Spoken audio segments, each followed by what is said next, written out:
pero con el idioma y el lenguaje de ellos, hacia ellos. Pero el Señor es el mismo ayer, hoy y por siempre. Eso significa que la Escritura nos quiere decir algo a nosotros en este tiempo también. Y eso es lo que tenemos que comprender. ¿Qué es lo que el Señor nos quiere decir a nosotros, a esta generación, por medio de su palabra? Bien, voy a hacer una pregunta simple, sencilla, la voy a explicar también, quienes no lo entiendan, pero es algo que ya vimos. La epístola a los hebreos, ¿qué es esto? ¿Es una epístola? ¿Es una carta? ¿O es un libro? Quiero escuchar sus opiniones. ¿Es un libro? ¿Una epístola? ¿Alguien más? Un libro. Una epístola, una carta, correcto. ¿Un libro? ¿Pudiera ser un libro? También pudiera ser un libro. Muy bien.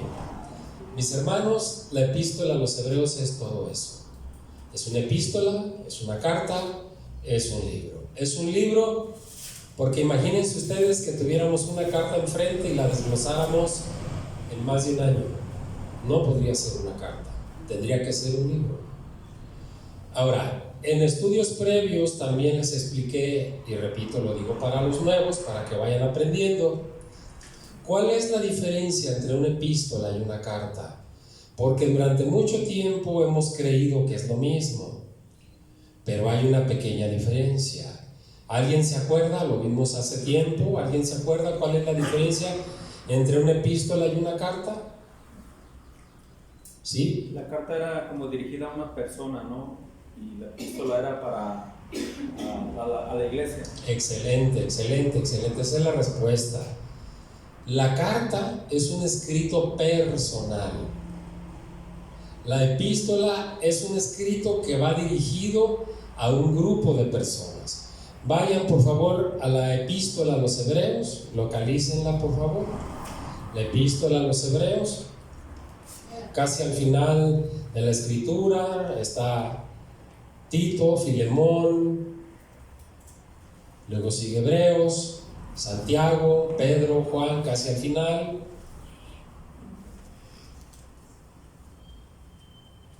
Bien, mis hermanos que están aquí, nuevos, si se les dificulta pueden utilizar su celular y posteriormente en su casa ir aprendiendo los libros. Bien, la epístola a los hebreos.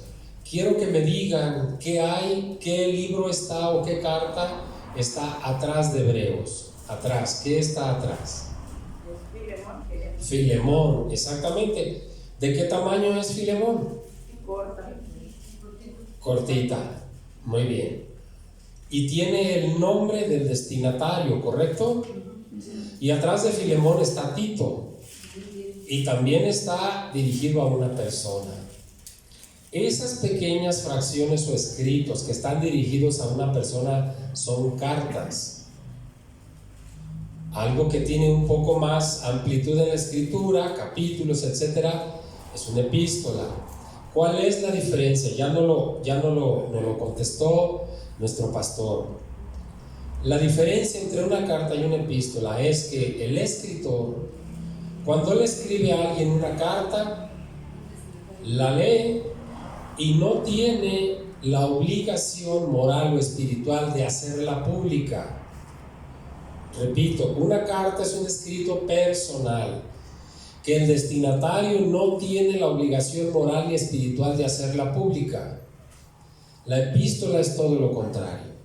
La epístola es un escrito dirigido a alguien, ya sea a una persona o ya sea a un grupo, pero tiene la obligación moral y espiritual de hacerla pública. La epístola a los hebreos es eso. Es un escrito que quien la escribió y quien la recibió tiene la obligación moral y espiritual de hacerla pública. Entonces vamos a estudiar la epístola a los hebreos. Este libro, mis hermanos, esta epístola, esta carta, como querramos llamarla, ya dijimos que las tres cosas son correctas, es el libro que contiene la cantidad más importante de exhortos y de amonestaciones, de toda la Escritura, Antiguo y Nuevo Testamento, conocido entre los eruditos como el libro de los exhortos y las amonestaciones. ¿Qué es un exhorto? Entendemos esa palabra. Es cuando alguien te dice, te digo esto para que ya no sigas haciendo aquello. Ese es un exhorto. Una amonestación, hey, estás mal, eso que estás haciendo no está bien. Pero el exhorto es eso, ya no hagas lo que estabas haciendo, corrígelo, ahora tienes que vivir de esta manera. Entonces, mis hermanos, si hay un libro en la Escritura que exhorte a los cristianos a permanecer fieles en los últimos días, ese libro es la Epístola a los Hebreos. Los últimos días, estamos viviendo los últimos días.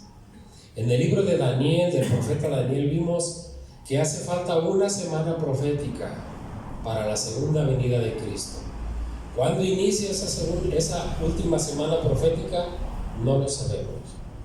Pero cuando inicie esa última semana profética, restarán ¿cuántos años para que venga el Señor? ¿Cuántos años en la última semana profética? Acuérdense, mis hermanos, lo vimos en Daniel, la mitad de esos 7 años se van a partir, la mitad va a ser el rapto, el arrebatamiento, y la segunda mitad, ¿qué va a suceder ahí? Exactamente, la gran tribulación. No sabemos cuándo va a iniciar esa última semana de años proféticamente hablando, escatológicamente hablando. Pero si hablamos de que estamos en los últimos días, es que ¿cuántas semanas se han cumplido hasta la fecha? ¿Cuántas? Sí, hablamos de 70 semanas. Y si hace falta una, ¿cuántas se han cumplido? 69 semanas. Lo vimos en el estudio del profeta. Bien, esta epístola, mis hermanos, contiene un mensaje especial para un tiempo caracterizado por la apostasía. ¿Entendemos esa palabra? Brevemente se las explico, pero conforme vayamos avanzando les voy a dar una descripción muy clara de esto. Apostatar de la fe es dejar la fe que tienes, abandonarla para ir en pos de algo más, o simplemente para dejarla. Si en este momento estás creyendo en el Señor y abandonas la fe, eres un apóstata. Y después, más adelante, vamos a ver qué es lo que va a suceder. Porque el libro de Mateo, capítulo 24, nos habla acerca de las señales del fin. Y dice que todo eso va a suceder y no va a venir el Señor hasta que venga la apostasía. Muchos van a renegar de la fe. Bien, entonces este libro contiene un mensaje especial para un tiempo caracterizado por la apostasía. Repito, en aquel tiempo, hace cerca de 2000 años, pero ¿hay apostasía en este momento? ¿Hay hombres y mujeres que han abandonado la fe para ir en pos de suertes, de adivinanzas, de si las hay? Sí. Entonces se fijan cómo aquel tiempo y nos están hablando y nos están exhortando a algo que ya había sucedido, que estaba sucediendo. Pues entonces este libro se dirige al creyente que ante la incredulidad y la desobediencia que existían en aquel entonces, porque para eso fue escrito, pero que existen en este tiempo, y eso es lo que nos dice, debe permanecer firme en la fe.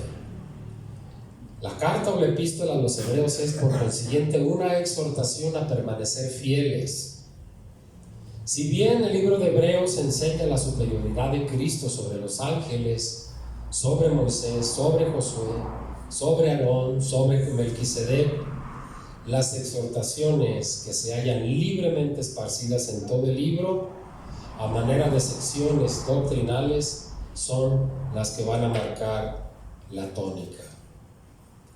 En esta epístola, mis hermanos, el escritor nos va a suplicar a nosotros, como les suplicó en aquel entonces a los hebreos que recibieron esta carta, nos va a exhortar a permanecer firmes y fieles en el Evangelio y a no dejarnos arrastrar.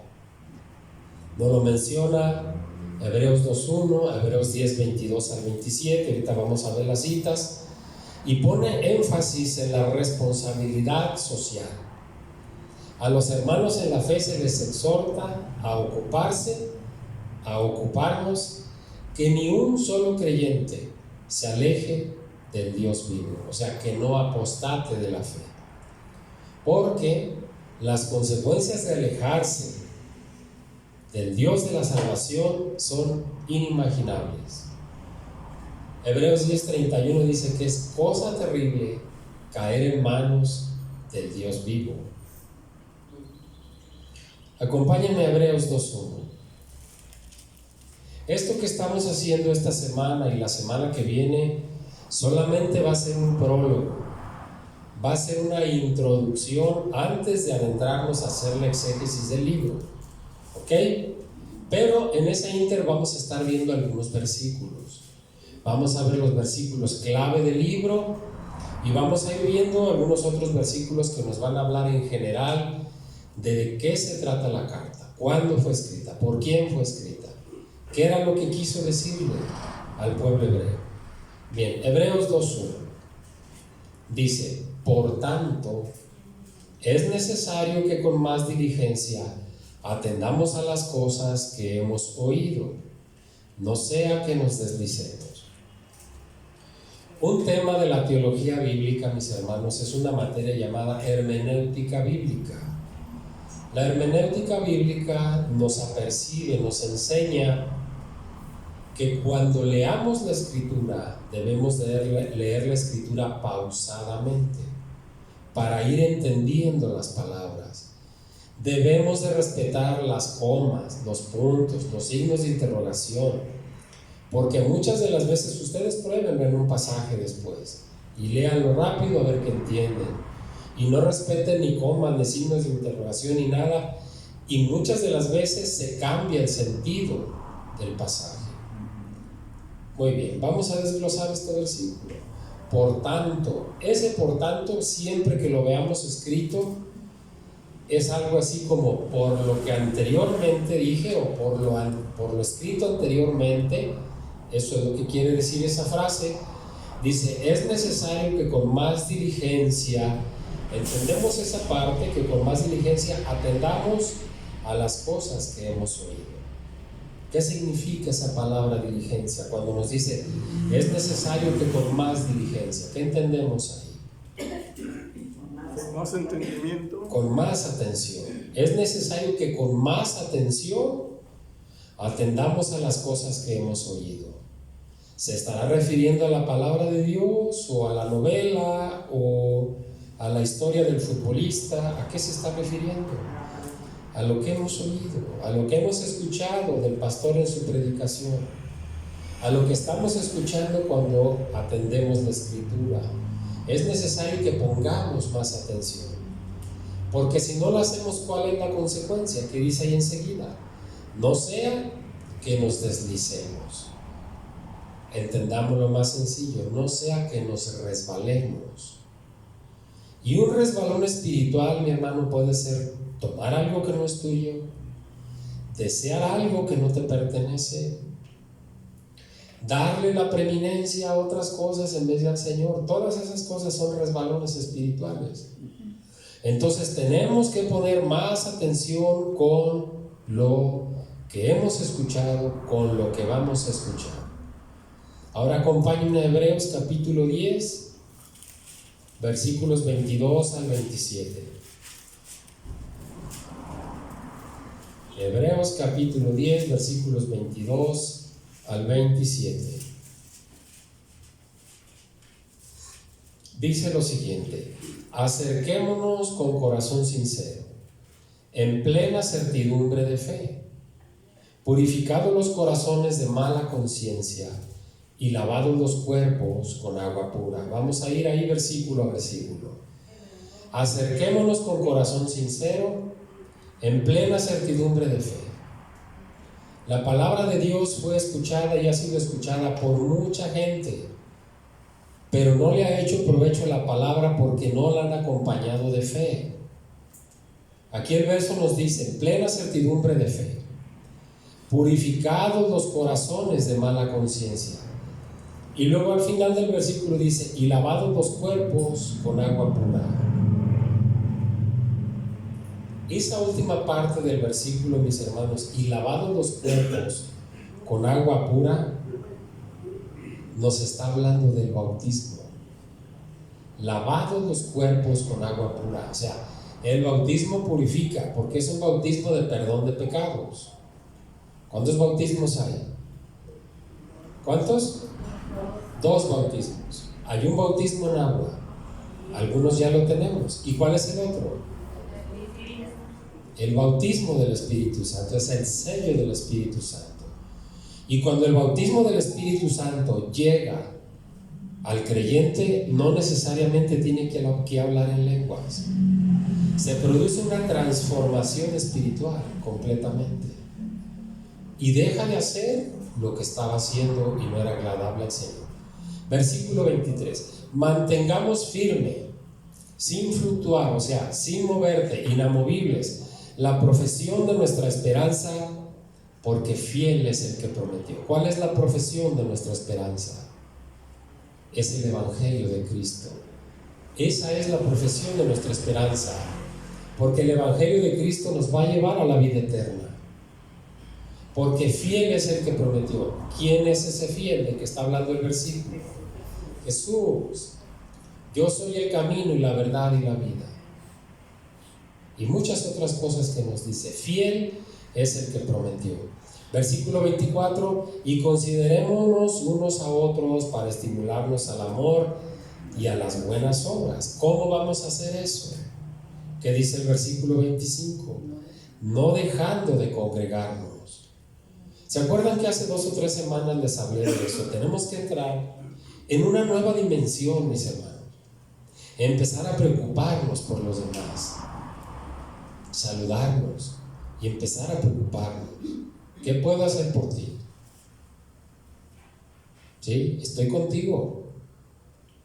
Algo tenemos que hacer para mejorar nuestra comunicación y nuestra comunión.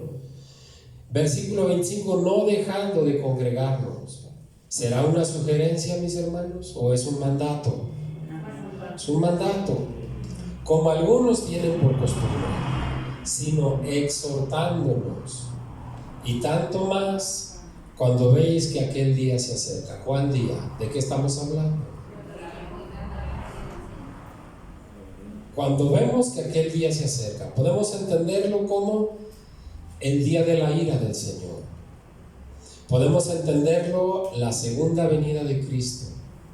Las dos cosas son correctas porque forman parte de un mismo escenario. Una cosa primero y la otra después.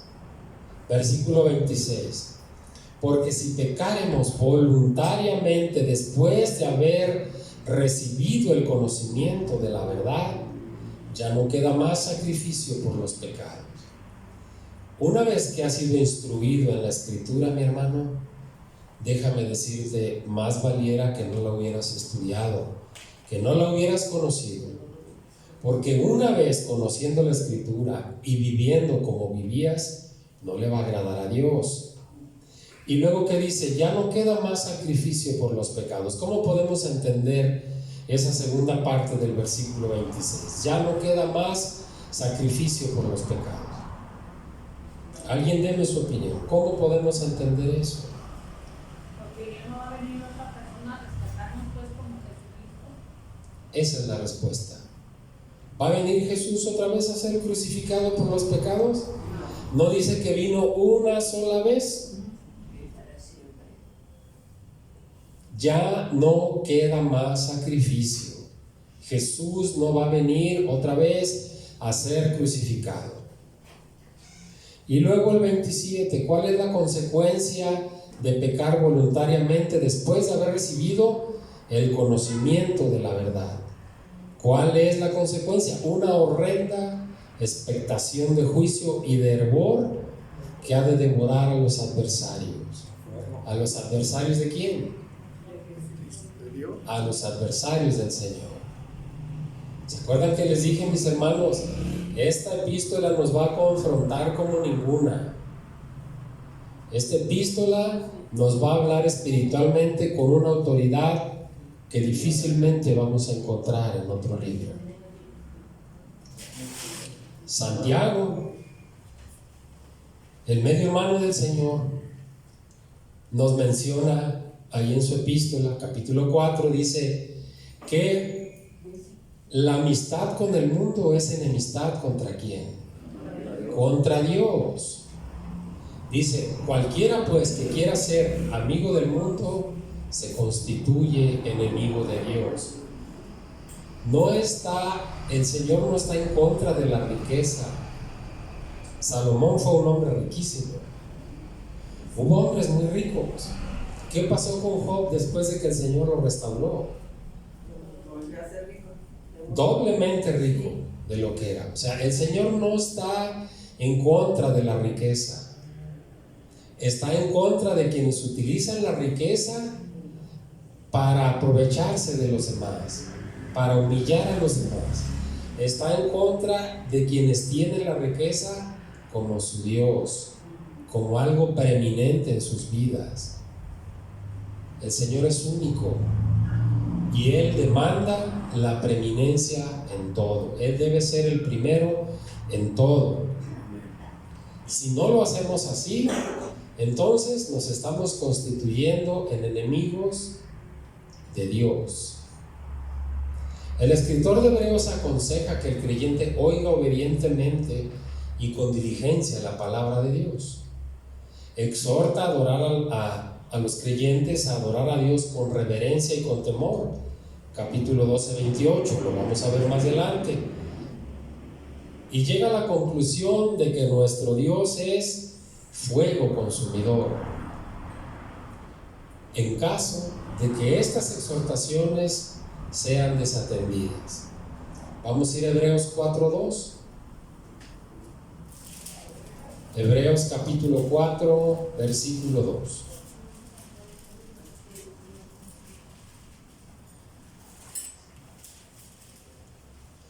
Dice lo siguiente, Hebreos 4:2: porque también a nosotros se nos ha anunciado la buena nueva como a ellos, pero no les aprovechó el oír la palabra por no ir acompañada de fe en los que la oyeron. Para ellos y para nosotros. Aquí lo menciona, también a nosotros se nos ha anunciado la buena nueva como a ellos. ¿Cuál es la buena nueva? El Evangelio. Esa palabra Evangelio es lo que significa, ¿no? Buenas noticias, buena nueva. ¿Sí? Evan, algo bueno, algo positivo. Gelión, del griego gelión, que significa noticias, buenas noticias. Entonces dice, porque también a nosotros se nos ha anunciado la buena nueva como a ellos. También a nosotros se nos ha anunciado el Evangelio como se les anunció a ellos. Pero no les aprovechó oír la palabra a ellos, por no ir acompañada de fe en los que la oyeron. ¿Qué tenemos que hacer nosotros para que nos aproveche la palabra? Escucharla con fe.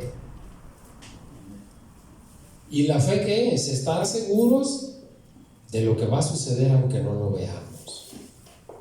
El capítulo 11 de Hebreos nos va a hablar muy ampliamente acerca de la fe. Bien, vamos a ir a Hebreos 12, 28.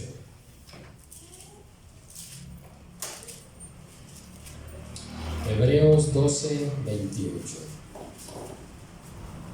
Hace un momento vimos esa frase, por tanto, ¿verdad? Por lo anteriormente dicho. Y esta frase con la que empieza el versículo, así que, es algo muy parecido. De manera que, recibiendo nosotros un reino inconmovible, o sea, no se va a mover, las promesas de Dios se van a cumplir, tengamos gratitud y mediante ella sirvamos a Dios, agradándole con temor y reverencia. Hermano, otras veces he mencionado, lo primero que necesitas al acercarte al Señor se llama reverencia. Si aquí en este recinto, si aquí en este lugar o en algún otro lugar entra un mandatario mundial, la gente se pone de pie y le aplaude, ¿cierto? ¿Lo han visto en televisión? Si el Señor entrara por estas puertas caminando en una imagen visible, ¿qué haríamos nosotros? Postrarnos de rodillas, porque postrarnos de rodillas es reconocer la majestad del Señor. Ciertamente, tal vez algunos se pondrían de pie y le aplaudirían, pero acuérdense, lo primero que necesitamos para ir a la presencia de Dios se llama reverencia. Nos hincaríamos y nos postraríamos ante la majestad de Él. Eso va a suceder, mis hermanos, cuando el Señor venga. Tal vez no nos toque verlo, pero va a suceder. Bueno, en una época en que la apostasía es común, el poder secreto de la iniquidad está obrando. ¿Cuál es el poder secreto de esa iniquidad? El poder de Satanás. La apostasía ya está presente. Hay cristianos que dejan de asistir a la iglesia porque está el partido de fútbol, porque va a empezar la novela, el primer capítulo, quiero saber quiénes son los protagonistas, o ya se va a terminar, y una serie de cosas. Eso es apostatar también. Bueno, el mensaje de Hebreos es muy pertinente precisamente por eso. Lo cierto es que no debemos hacer caso omiso de las exhortaciones de este libro, porque si lo hacemos, estamos descuidando nuestra salvación, estamos descuidando una salvación muy grande. Lo vamos a ver en el capítulo 2, y no vamos a poder escapar si lo hacemos. Miren, vayan a 2 Tesalonicenses capítulo 2 versículos 7 y 8. 2 Tesalonicenses 2, 7 y 8.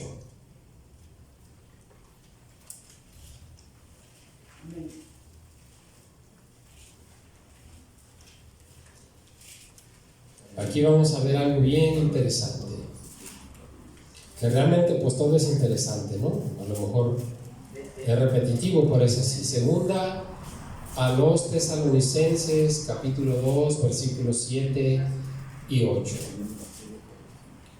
Si no la localiza pronto, mi hermano, léala por lo pronto ahí con su compañera. Versículo 7: porque ya está en acción el ministerio de la iniquidad, solo que hay quien al presente lo detiene, hasta que él a su vez se ha quitado del medio. Fíjese en el versículo 7. Ya está en acción el misterio de la iniquidad, está en acción el poder de Satanás. ¿Es correcto? Solo que hay quien al presente lo detiene. ¿Quién lo detiene? Así es, hasta que él a su vez se ha quitado del medio. Y luego el versículo 8 dice: y entonces se manifestará aquel inicuo, Satanás, a quien el Señor matará con el espíritu de su boca y destruirá con el resplandor de su venida. Vamos a entender eso. A quien el Señor matará con el espíritu de su boca. ¿Cómo está escrito la palabra espíritu? Minúscula. Con minúscula. Bien, para los que no tienen ese conocimiento, cuando en cualquier parte de la escritura leamos la palabra espíritu y esta se encuentra con mayúscula, la primera E, lo demás puede estar en minúscula, pero cuando la primera letra es mayúscula, se refiere al Espíritu Santo. Cuando la primera letra está escrita en minúscula, se refiere al espíritu del hombre. Y entonces se manifestará aquel inicuo a quien el Señor matará con el espíritu de su boca. A ver, pero ¿cómo es Jesús si tiene el Espíritu Santo? Porque está escrito con E minúscula. Porque es el Espíritu de Jesús como hombre, no como Dios. Él vino a la tierra como hombre. Dice Filipenses 2, 6 al 9 que estando en la forma de Dios, no estimó el ser igual a Dios, y entonces decidió hacerse visible. ¿Y cómo se iba a hacer visible? ¿Un espíritu es visible? ¿Cómo se iba a hacer visible? Haciéndose hombre. ¿Sí? Dice: matará con el espíritu de su boca y destruirá con el resplandor de su venida. Solamente quiero recordar algo, mis hermanos, algunos ya lo vieron en alguna clase conmigo, pero para los que no y para los que sí, que nos sirva de repaso. Vayan por favor a Isaías capítulo 11 versículo 2 y vamos a... Esto me place mucho, mis hermanos, porque quiero mostrarles cuál es solo una parte del arsenal de poder que tiene nuestro Dios y Salvador Jesucristo. Isaías capítulo 11 versículo 2.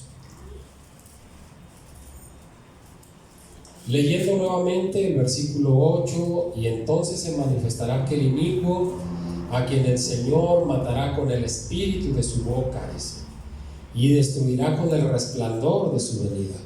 ¿Qué le pasó al apóstol Pablo con el resplandor de la gloria de Dios? ¿Qué le pasó? El puro resplandor de la gloria de Dios lo dejó ciego. Imagínense cuál es el poder tan solo del resplandor. Isaías 11:2 nos habla acerca de los 7 espíritus de Dios. Ah, caray, ¿cómo que son 7? Atención con esto. Y reposará sobre él, ¿sobre quién? Sobre Jesús, el espíritu de Jehová. ¿Cómo está escrito la palabra espíritu? Y reposará sobre él el Espíritu Santo de Jehová. Y luego ya vienen otra serie de espíritus, pero todos escritos con minúscula. Y reposará sobre él el Espíritu Santo de Jehová, espíritu de sabiduría, espíritu de inteligencia, espíritu de consejo y de poder, espíritu de conocimiento y de temor de Jehová. ¿Por qué de temor de Jehová si Jesús es Dios? Jesús como hombre está sujeto al Padre. Sigue siendo Dios, pero está sujeto al Padre. ¿Por qué? Porque el Padre le dio una misión que venir a cumplir en la tierra y él tenía que obedecer. Vamos a contarlos. Estará sobre él el Espíritu de Jehová, 1, Espíritu de sabiduría, 2, y de inteligencia, 3, Espíritu de consejo, 4, y de poder, 5, Espíritu de conocimiento, 6, y de temor de Jehová. 7 espíritus, pero solamente un Espíritu Santo. ¿Se fijan? Los demás no están escritos con mayúscula.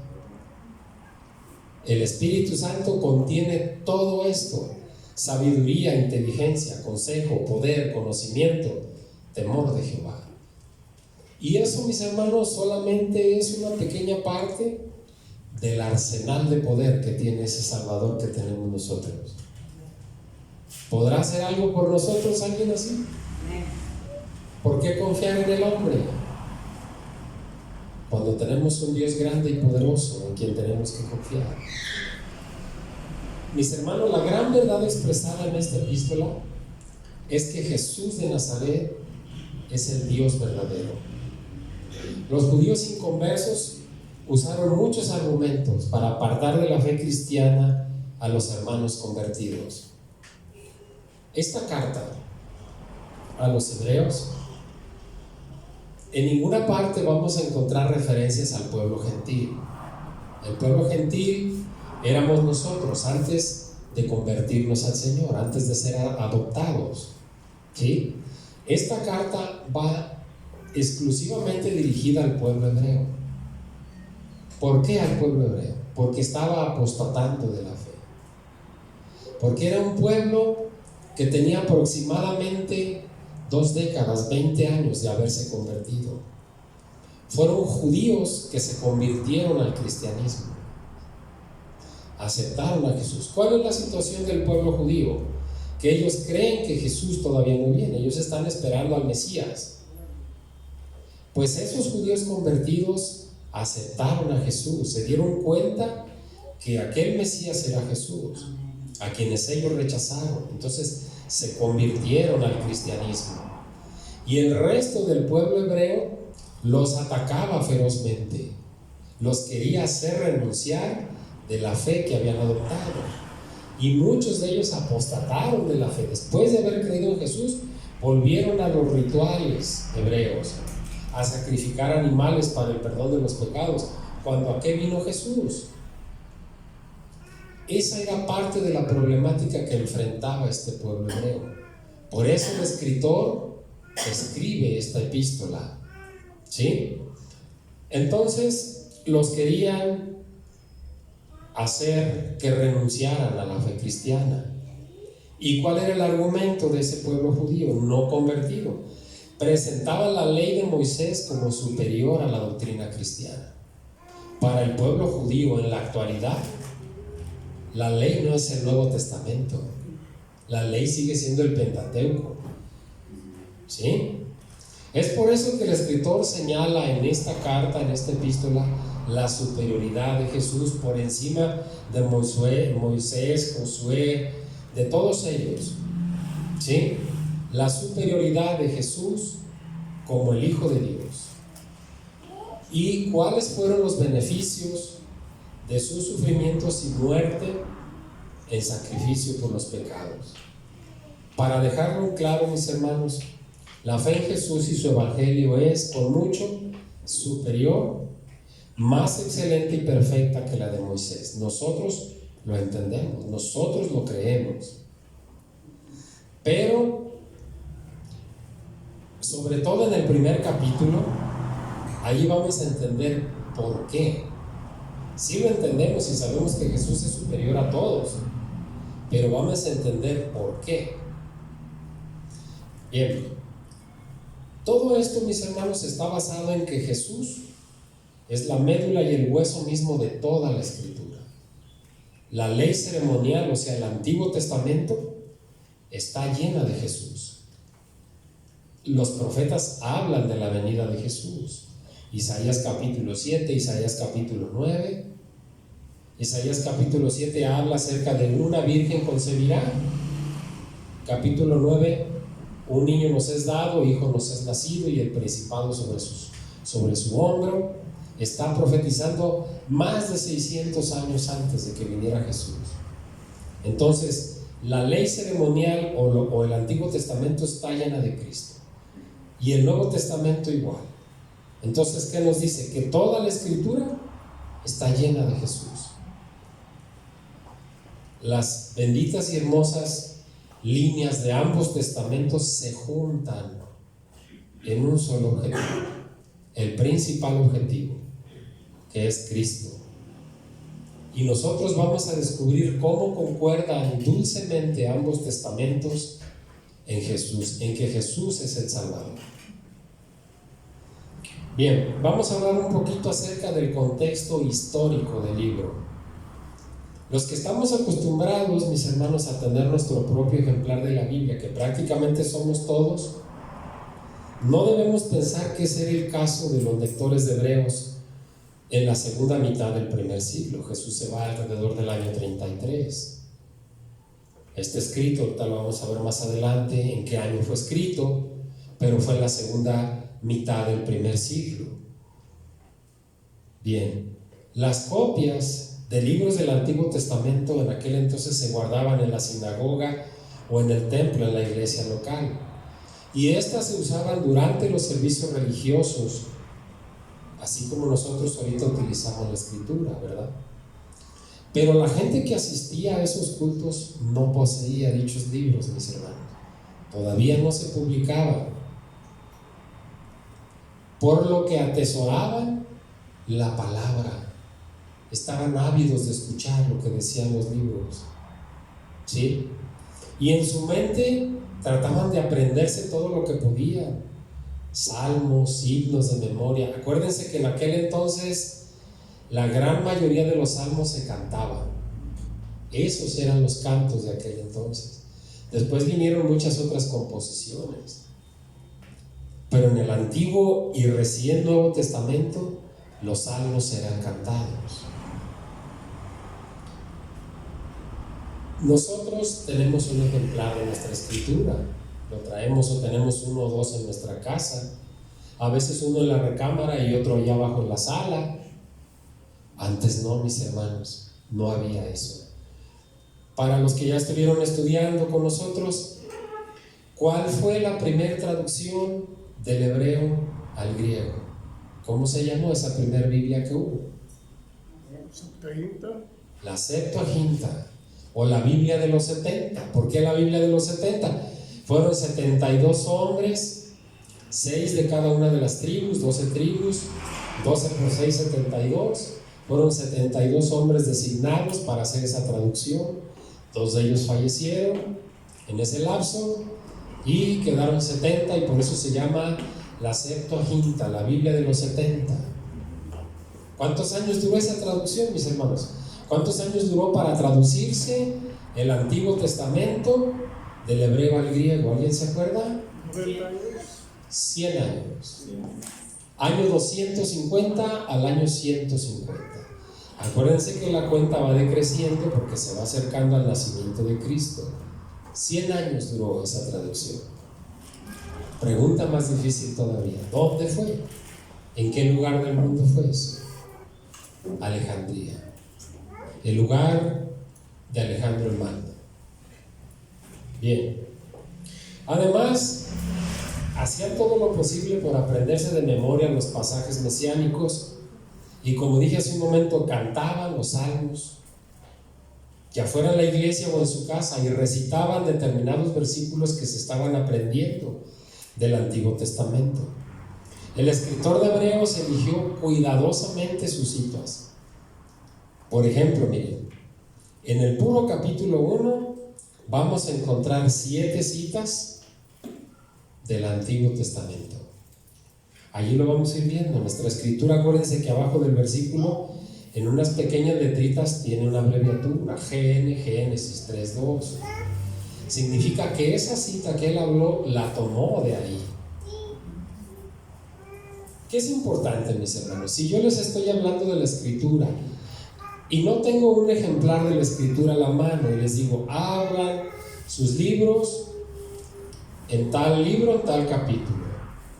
Si yo solamente les estoy hablando y les digo, en la escritura dice, yo necesito respaldar mi información para que ustedes la crean, para que ustedes la sientan fiel y de digna.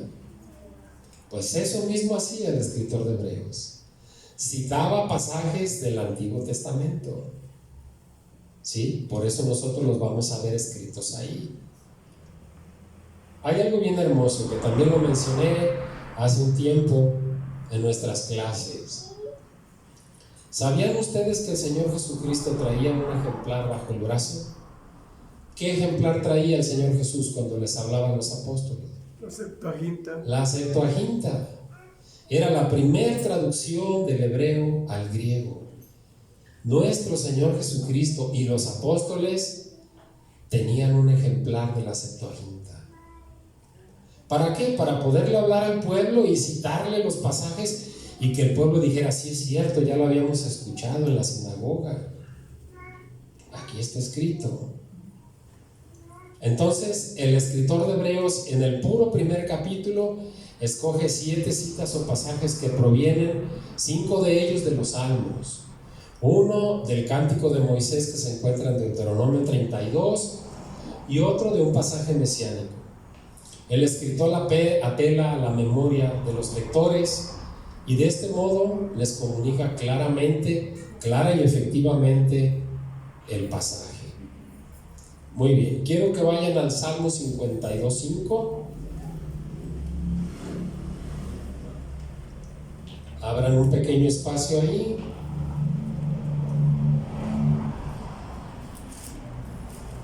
Salmo 52:5.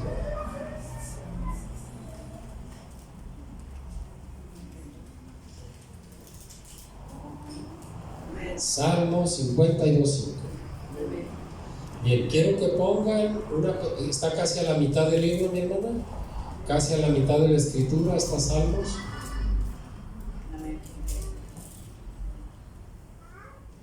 ¿Ya lo tenemos? Salmo 52:5. Muy bien, pongan su manita ahí en una separación y luego busquen el 55:19. Allí 3 salmos adelante, 55:19. Y hay muchos otros, pero solamente quiero poner estos ejemplos. Devuélvanse otra vez al 52:5. Díganme, después al término del 52:5, hay una palabrita que aparece ahí. ¿Cuál es esa palabra? Selah. Selah. o Selah o Shelah, como queramos. Aparece ahí, ¿verdad? Ahora vayan al 55:19 y díganme al final del 19 que aparece. Lo mismo. Y si les menciono otra cantidad de salmos, vamos a encontrar lo mismo. ¿Qué significa esto?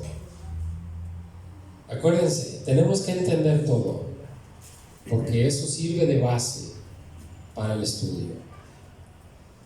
En aquel entonces, en el contexto histórico de este libro, dijimos que los salmos se cantaban.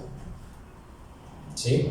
Hagan ustedes cuenta que estaban cantando el Salmo 52 del 1 al 5. Y en el 5 aparecía esa palabra Shelah. ¿Qué significa eso? Tenían que hacer un espacio de tiempo, un momento sin cantar, un momento sin tocar los instrumentos, para un silencio, para meditar en lo que acababas de cantar. Eso era un Shelah, un espacio, una pausa, pero no solamente para eso, sino para meditar en lo que estabas leyendo, en lo que estabas cantando. ¿Nos quedó claro? Bien. Una característica determinante de esta epístola a los hebreos es la elección de las palabras por parte del escritor, el equilibrio que mantienen las frases, el ritmo retórico del griego original. ¿Qué es eso retórico? Es algo como frases elegantes, como preguntas que tienen una respuesta que todo el mundo lo sabe. Si yo les digo a ustedes, ¿ustedes creen que Jesucristo salva? ¿Qué me van a decir? Sí. Esa es una pregunta retórica, es una pregunta que la respuesta es obvia. ¿Sí? Pues ese ritmo retórico del griego original, aquí lo vamos a ver. Un estilo de un escritor excelente, un escritor que no solamente es escritor, que es pastor, que es alguien con una teología muy avanzada. Aún a través de la traducción, los lectores de hoy percibimos algo de la magnificencia y de la habilidad literaria de este escrito. Por ejemplo, fíjense en una definición que da este escritor más adelante, en el capítulo 11, dice: ahora bien, la fe es estar seguros de lo que esperamos y estar ciertos de lo que no vemos. Esa es la definición de la fe. Es complicado entenderlo, desde luego que sí. La fe es estar seguro de lo que esperamos y estar ciertos de lo que no vemos. Pero ¿por qué creen ustedes que el Señor no nos pide cantidad de fe, nos pide calidad en la fe? ¿Y por qué la fe del tamaño de un grano de mostaza, de una semilla de mostaza, es capaz de mover mares y montes? ¿Es fácil? Lo más difícil, mi hermano, que un ser humano puede encontrar es la fe. Cuando encuentres la fe en el Señor, no la pierdas, síguela, persíguela. ¿Cómo viene la fe? ¿Qué le dijo Pablo a los romanos? Que la fe viene ¿por dónde? Por el oír. Por el oír la palabra de Dios. También, por ejemplo, podemos analizar el equilibrio de otra frase de este libro. Versículos, no lo busquen, 26-27 del capítulo 10, dice: si deliberadamente continuamos pecando, después de haber recibido el conocimiento de la verdad, ya lo leímos ahorita, ¿verdad? Ya no hay más sacrificio por los pecados, sino una horrenda expectación de juicio. Si desobedeces, mira la consecuencia. ¿Se fijan el equilibrio de las frases? Bueno, este escritor se revela como una persona muy instruida, que escogió cuidadosamente las palabras que iba a escribir y estaba completamente familiarizado con las enseñanzas del Antiguo Testamento. Por eso cita salmos, por eso cita pasajes del Antiguo Testamento. El énfasis en el sacerdocio levítico y en los sacrificios de animales, como también en cualquier ausencia de referencia a los gentiles, que ya lo mencioné, apoyan la conclusión de que este escrito iba dirigido a una comunidad de hebreos. ¿Dónde estaban? No lo sabemos, el libro no lo dice. Estos hebreos a los que está dirigida la carta eran hebreos convertidos al Señor, pero había un número de incrédulos entre ellos. ¿Se acuerdan la parábola del trigo y la cizaña? Allí estaba la cizaña en medio de ellos, ¿sí? Y a muchos los apartaron. Muchos otros fueron atraídos por el mensaje de salvación. Una cosa es muy clara, mis hermanos, a partir del contenido de esta epístola.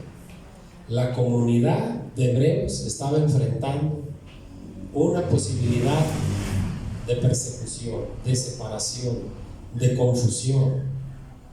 ¿Sí? Conforme confrontaban esa posibilidad, los hebreos estaban siendo tentados a deshacerse de cualquier identificación con Cristo. Quizá consideraron reducir a Cristo, el Hijo de Dios, a un mero ángel. El capítulo 1 nos va a hablar de eso. Por eso es que el capítulo 1 hace énfasis en la superioridad de Jesús sobre los ángeles, sobre Moisés, sobre Josué, sobre cualquiera de ellos. Había una comunidad de judíos que estaban esperando al Mesías, que vivían cerca del Mar Muerto. Ellos, mis hermanos, se habían dado de baja de la sociedad y habían establecido una comunidad religiosa donde incluyeron, mis hermanos, la adoración de los ángeles como un nuevo judaísmo reformado.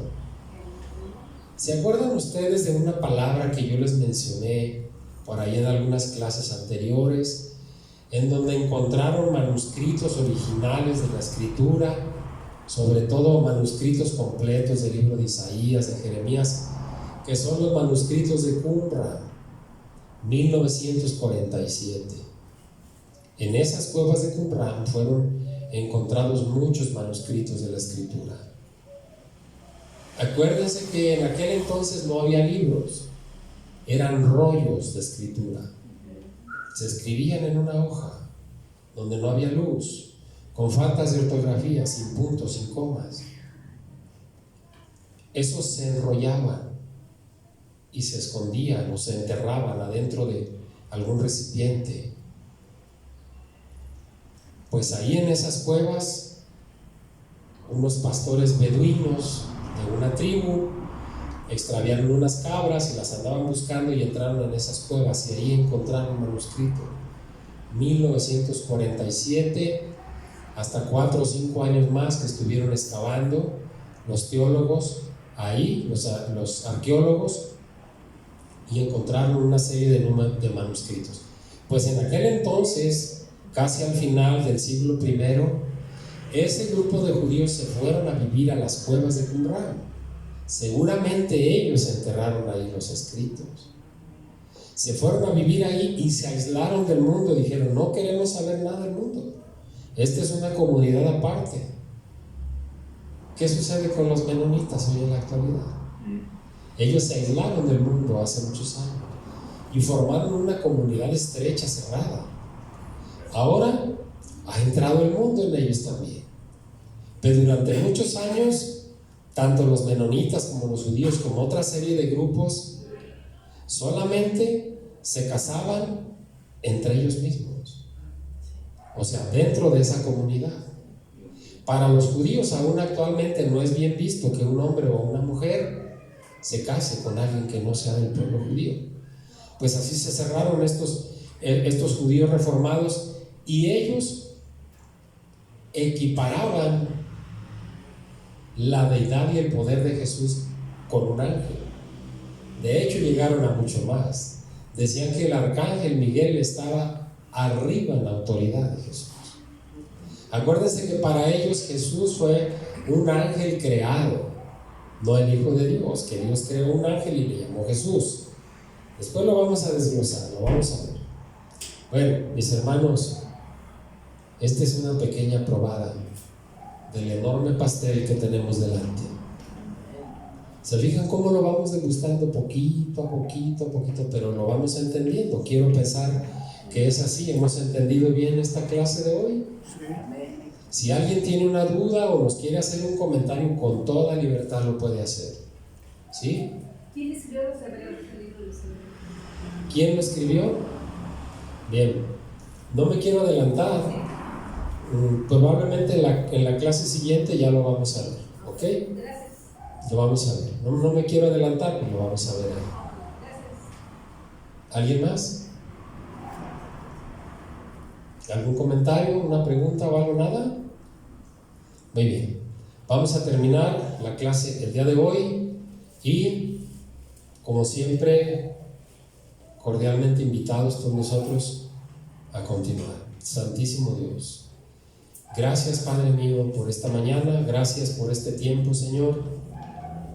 Gracias, Señor bendito, por su gloria, Señor, por su misericordia sobre todos nosotros. Padre, ponga en nosotros el querer y el hacer. Despierte en nuestros corazones, Señor, el deseo de aprender, mi Dios. Oseas 4:6 dice que su pueblo fue destruido porque le faltó conocimiento. Aquí estamos, Señor. Santiago dice que si alguien tiene falta de conocimiento, lo pida a Dios y Él lo va a derramar sobre nosotros. Aquí estamos, Señor. Gracias. Le invitamos, Padre, a que se quede al resto del estudio, Señor, al resto de la alabanza que es para usted, y queremos escuchar su palabra, Señor, por medio de nuestro pastor en la predicación. Gracias, Señor bendito. Me resta, Padre mío, solamente pedirle por mi hermana Rafaela. Sabemos que está de viaje por ahí con una de sus hijas, creo que en La Paz, pero ella tiene el deseo de seguirse incorporando a este estudio. Tráigala con bien el día, Señor, que usted disponga. En el nombre de nuestro Señor Jesucristo, Dios. Amén y amén.